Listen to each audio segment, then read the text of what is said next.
एक कुत्ता गली में मारा घूमता है, एक कुत्ता कार में घूमता है। वो प्रारब्ध, मनुष्य नहीं। मनुष्य में दो, भाग्य और कर्म, दोनों के लिए रखा गया है। अगर हमारा भाग्य जोरदार पड़ गया तो हमारे कर्म फेल हो जाएंगे, और कर्म जोरदार पड़ गया तो भाग्य को दबा देगा। ये फाइनल का मनुष्य जन्म है। इसमें ये केवल नहीं कि प्रारब्ध में जो लिखा है वही होगा, आगे कुछ हो नहीं सकता। फिर मनुष्य जन्म की दुर्लभता सिद्ध नहीं होती। मनुष्य जन्म की दुर्लभता शास्त्रों में गाई गई है, दुर्लभो मानुषो देहो। क्या दुर्लभता है? अब हमारे प्रारब्ध में लिखा है दुख ही भोगना है, लेकिन आपने निश्चय किया सत्संग सुन करके कि सर्व सामर्थ्यशाली भगवान और भगवान का नाम सब कुछ कर सकता है। अब सब कुछ बदल जाएगा, आपका प्रारब्ध बदल जाएगा, सब बदल जाएगा। जैसे मार्कंडेय नाम के एक ऋषि थे, तो उनके पिताजी बहुत बड़े ज्योतिषाचार्य ब्रह्म ऋषि थे। तो जो ही वो पैदा हुए तो कुंडली बनाई, तो उसमें लिखा था 5 वर्ष की आयु। बड़े चिंतित हुए, क्योंकि बड़ी तपस्या के बाद ऐसा पुत्र हुआ और 5 वर्ष जिएगा। प्रारब्ध 5 वर्ष का था। तो उनका मनुष्य जन्म केवल प्रारब्ध के अधीन नहीं है, उपाय के भी अधीन है। कर्म का मतलब उपाय भी करें हम उसका। तो उन्होंने विचार किया कि इस प्रारब्ध को केवल भगवान या भगवान का कोई प्रेमी महात्मा ही बदल सकता है, दूसरा कोई नहीं। तो जैसे जैसे वो सयाने होते गए, एक एक दिन वो नोट करते हुए पिता है, जब वो थोड़ा सा 3-4 के बीच की अवस्था है, तो उनका बेटा मेरी एक बात माना करो, ये गंगा के किनारे जितने भी कोई ऋषि महात्मा संत दिखा, सबको साष्टांग प्रणाम करो।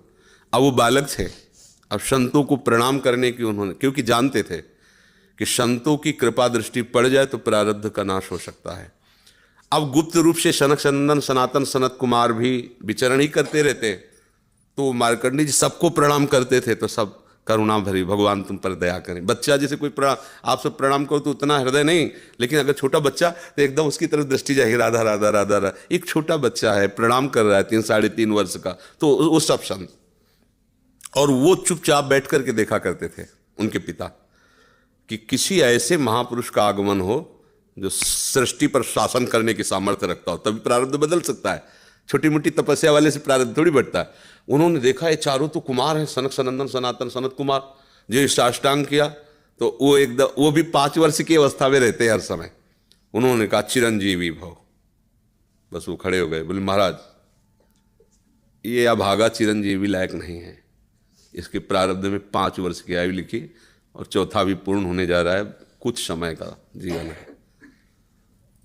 सनकादि ने कहा जो चिरंजीवी भव तो चिरंजीवी भव। हमने उसका भाग्य देख के थोड़ी बोला, उसका आचरण देख के बोला। एक छोटा बालक संतों के चरणों में लेट रहा है, ये चिरंजीवी लायक ही है। बोले महाराज अब भाग्य देख के दे, 5 वर्ष की आयु, अब कैसे? तो उनका हम वो तिथि वो तारीख तुम निकालना, और उस तारीख को हम भी आएंगे, भगवान शंकर के मंदिर में भगवान शंकर के लिंग को ऐसे गले लगवा के बैठालना, हम भी वहीं रहेंगे, देखते हैं कैसे मृत्यु ले जाएगी इस बालक को। ऐसा ही हुआ। अब संतों के बताए हुए मार्ग पर चलने वाले का मंगल ही होता है। तो वैसे चारों कुमार वहाँ विराजमान गुप्त रूप से, धर्मराज पधारे यमराज के रूप में नहीं, धर्मराज के रूप में, क्योंकि पर वो ये दृश्य देखकर घबरा गए। और मृत्यु के भी, काल के भी महाकाल भगवान शंकर हैं। उनका स्मरण किया कि भगवान आपके ही विधान का हम पालन करते हैं, जो आप आज्ञा करते हैं। 5 वर्ष की आयु है, वो आयु आज खत्म होने जा रही है, समय पूरा हो गया, पर मेरी ताकत नहीं कि आपसे छीन कर मैं ले जाऊं आपको गले लगाए हुए ऐसे।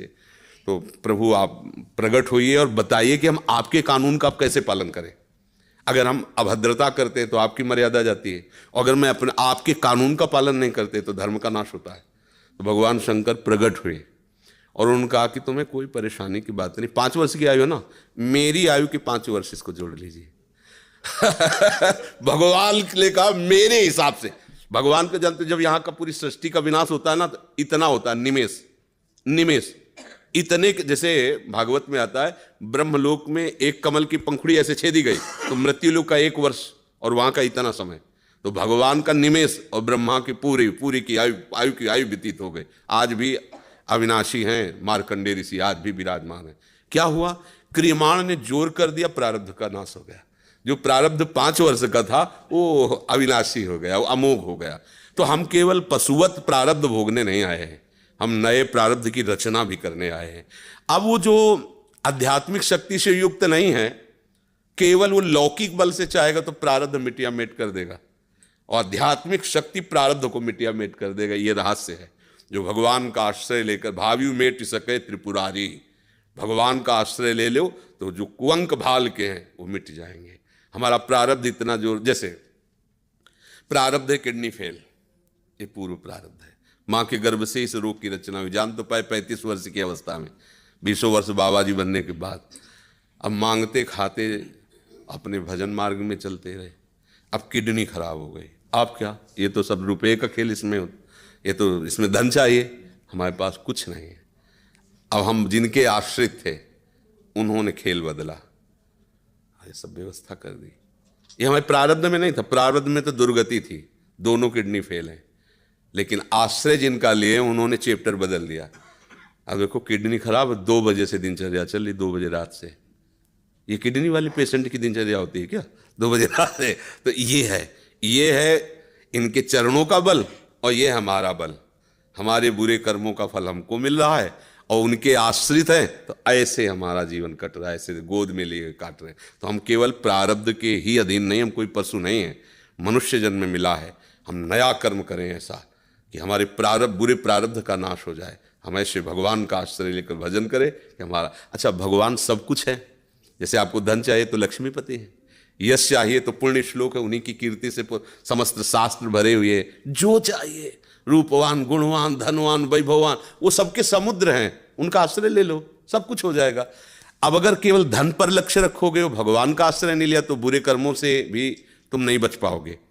अब उपाय ये करना चाहिए कि हमारे नए कर्म ऐसे बलवान होने चाहिए कि जो बुराइयां हमसे पीछे हुई वो हमें परास्त न कर पाए। अगर हम यश चाहने की कोशिश करें तो भगवान का नाम कीर्तन करें, गुण और संयम से रहें, सबको सुख पहुंचाएं, अपने आप यश होगा। और अपने यश के लिए हम दंभ पाखंड करें तो बाद में ऐसी कालिक पोतेगी कि ना लोक के रह जाओगे ना परलोक के रह जाओगे। तो हमें यश चाहिए, धन चाहिए, सुख चाहिए, तो एकमात्र भगवान का सहारा लेकर हम भागवतिक आध्यात्मिक कर्म ऐसे करें जिससे सबका मंगल हो जाए, सबको सुख प्राप्त हो जाए। जैसे हमें अच्छा भोजन चाहिए तो दूसरे की थाली से छीने नहीं, अपनी थाली का दूसरे को पवा दे। अब तुम्हारे लिए जो व्यवस्था होगी बड़ी हाई क्लास की होगी, क्योंकि वो सरकारी होगी। वो देख रहा है ना, तुम दूसरों के लिए अपने सुख का त्याग कर रहे हो, तो तुम्हें कभी दुखी देख ही नहीं सकता। दुख उसको मिलता है जो अपने सुख के लिए दूसरों को दुख देता है, दूसरे के सुख का नाश करता है, फिर मालिक उसके सुख का नाश कर देता है। और ये सबको बात लगभग पता है कि किसी को भी दुख देने से तुम्हें सुख नहीं मिल सकता, पर कोई चूकता नहीं अवसर आने पर दूसरे के दुख को दे करके, और वो सुख भोगना चाहता है, इसलिए वो दुखी रहता है। अगर चतुरता आ जाए, विवेक आ जाए, और विवेक पूर्वक को अपने कर्म को संभाल ले, तो बुरा प्रारब्ध भी टल जाएगा, मंगल ही मंगल, आनंद ही आनंद रहेगा। ये भगवान का आश्रय ले।